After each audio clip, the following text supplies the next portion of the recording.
along these lines, right, our systems are very complex. It's not just somebody reads the patent, he got the whole recipe. We don't file for everything. We actually go through this discussion all the time internally, what to file, what to keep as trade secret. And a lot of things we absolutely decide to keep as trade secret, right? And another important in our case is that we actually work with big partner suppliers who are going to produce these products, okay? And we have strong agreements come in place with them that they're going to protect us, we're going to protect them. So we're going to hand in hand, because if somebody comes after us, okay, they're going to lose out also, right? Fraudulent lawsuits and all that happen very commonly, right? So they're going to protect us, we're going to protect them, and these are not startup times startup, it's risk squared, right? These are big multi-billion-dollar companies who are partnering with us, right? So alone you can't handle it. Absolutely, you know, $20 million company can't go after big guys. But if you have big guys alongside as a team, then you have a lot of power, okay? Then you have a lot of power to work through the channels to, if somebody just have a lawsuit on you for just to block you, okay? Try to slow you down, right? That's a very common thing, right? That can happen. There, a lot of the big players come in very handy, okay? But don't try to have number game of patents. Trade secret is very key to hold back on. It's not easy to copy other way. Other questions? Sorry, my question's for Neville. The chicken and egg problem. You have a value-added service proposition and all this value you're going to bring through the device. How do you, as a small company, configure all those services when your population of devices is going to be smallish? Sorry, I'm not sure I understand the question. We're a hosted ASP, so you'll buy a VTech 8300 at Best Buy. You'll take it home, plug it in. You have to do one thing to enable it, which is put your zip code in, and it just works. What about the fixed cost, though, of assembling all this? There isn't a great deal of content.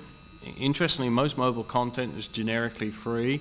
There is some premium content such as ringtones and some screensavers, and we have that as well. But pretty much you can put a pretty interesting content stack from weather, news, sport for free these days. I mean, it's freely available on the web.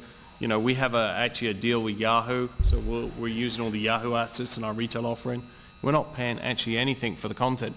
We are paying money for the directory service feeds, which is half a cent per feed, which is part of the pay-per-call business, but predominantly content's free. I was in a business early on, OmniSky, where we thought people would pay for mobile content. The fact is, people have never paid for mobile content. The things that people have paid for mobile is voice, messaging, music more recently, and some element of games has been relatively successful. People don't actually pay for content, so as a result, have an interesting device. It doesn't really cost you anything. Has the NASBA tag anybody know what a NASBA tag is? No? Do you know what an NASBA tag is? No idea. You got to go over to Europe. There are these bunnies that have ears, and they're an IP connected device, and there are, I don't know how many they sold, but they were in the business week thing. You can grab the ear, and if you're my buddy, Rabbit, I can play with your ears in your living room and move your ears up and down. I can speak to the bunny, and it will like say weather, and it just streams the weather to me, or I can say stock, and I can light up lights and things like that. I think they sell for about $180.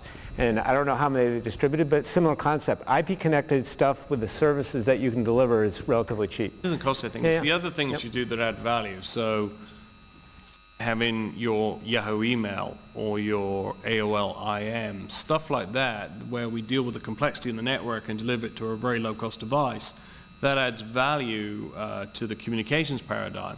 And we don't think we'll get paid any differently from the mobile environment. Things that are paid for in mobile, people will buy it on our device. It's fairly similar.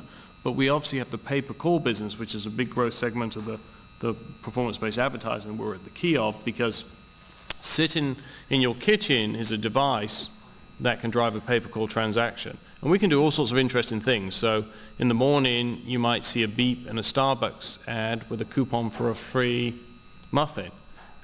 In the evening, you might see a beep for a Domino's 2-for-1.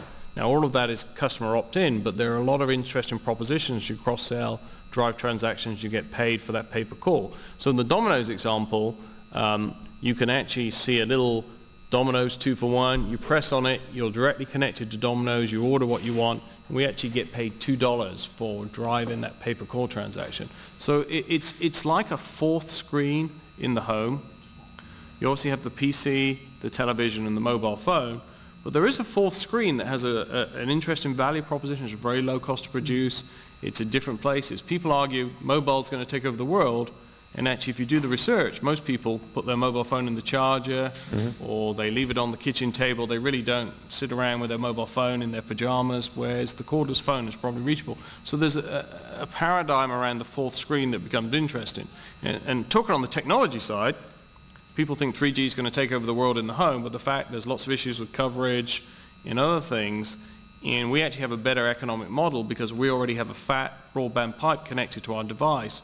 So the backhaul economics for broadband media video into the home-based devices is much more efficient than 3G. You know, the guys at O2 can't run more than 8 TV sessions per cell without bringing the cell down because of the bandwidth. I mean, media flow is a much better solution. So there's a whole bandwidth economics as technology comes forward. We have Wi-Fi enabled devices coming out. One of the interesting technologies is DECT-NG. So all of our next generation devices will ship in the US. A bit of a technical thing here. I'll tell you something interesting that I didn't know. Actually, 5.8 gigahertz phones are actually worse than 2.4 gigahertz because the reach is less and the bandwidth's higher. They're worse than 900. And they're worse than 900. But interestingly, the US has just approved the DECT 1.9 gigahertz bandwidth, which doesn't compete with Wi-Fi. So this next generation phones we're shipping has kind of got old technology, but that old technology gives you better quality voice and better reach. So as people get these devices, they'll have a better phone experience as well as the other data services.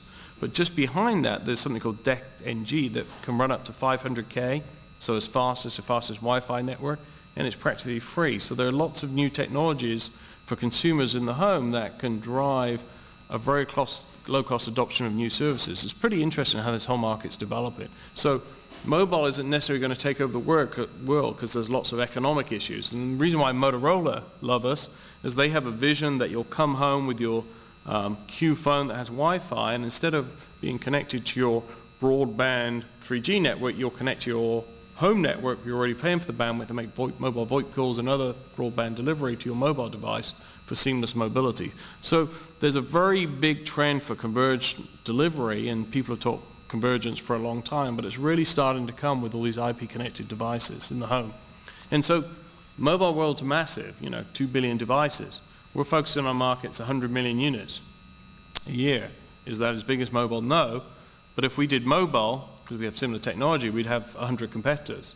We have no competitors in a 100 million unit market, and we've signed up the 2 market leaders to distribute our technology. So, you've got to look at the market opportunity and competition as well. All right, thank you very much. Thanks, guys.